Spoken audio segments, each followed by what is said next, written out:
नमस्कार, मी स्नेहा आणि आपल्या स्नेहास किचनवर मनपूर्वक स्वागत. आज आपण बघणार आहोत गणपती बाप्पाच्या आवडीचे उकडीचे मोदक. तर रेसिपीला सुरू करण्याआधी सगळ्यांनी आपल्या चॅनलला सबस्क्राईब केलं नसेल तर सबस्क्राईब करा आणि बेल आयकॉनला क्लिक करा, जेणेकरून तुम्हाला नवीन नवीन वेगवेगळ्या रेसिपी बघायला मिळतील.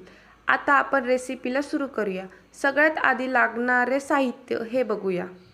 खिसलेला ओला नारळ, हाफ टेबलस्पून वेलची पावडर, हाफ टेबलस्पून खसखस, 4 चम्मच साखर, तेल किंवा तूप. गॅसवर कढई ठेवून त्यामध्ये 1 वाटी तूप घालून त्यात खिसलेला ओला नारळ, खसखस, वेलची पावडर हे टाकून 4 चम्मच साखर हे मिक्स करून घ्यावे आणि ते मिश्रण हलवून एकजीव करावे. जोपर्यंत त्या मिश्रणाचा कलर लाल रंगाचा होत नाही तोपर्यंत ते मिश्रण गॅसवरती तसेच भाजून घ्यावे. हे मिश्रण साईडला ठेवून आता पिठाची तयारी.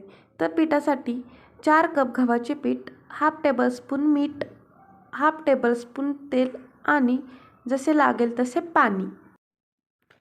परातीमध्ये 4 वाट्या गव्हाचे पीठ घेऊन त्यामध्ये चवीनुसार मीठ, तेल टाकून हे सगळे मिश्रण एकजीव करून घ्यावे. त्यानंतर जसे लागेल तसे गव्हाच्या पिठामध्ये थोडे थोडे करून पाणी टाकून ते पीठ व्यवस्थित मळून घ्यावे.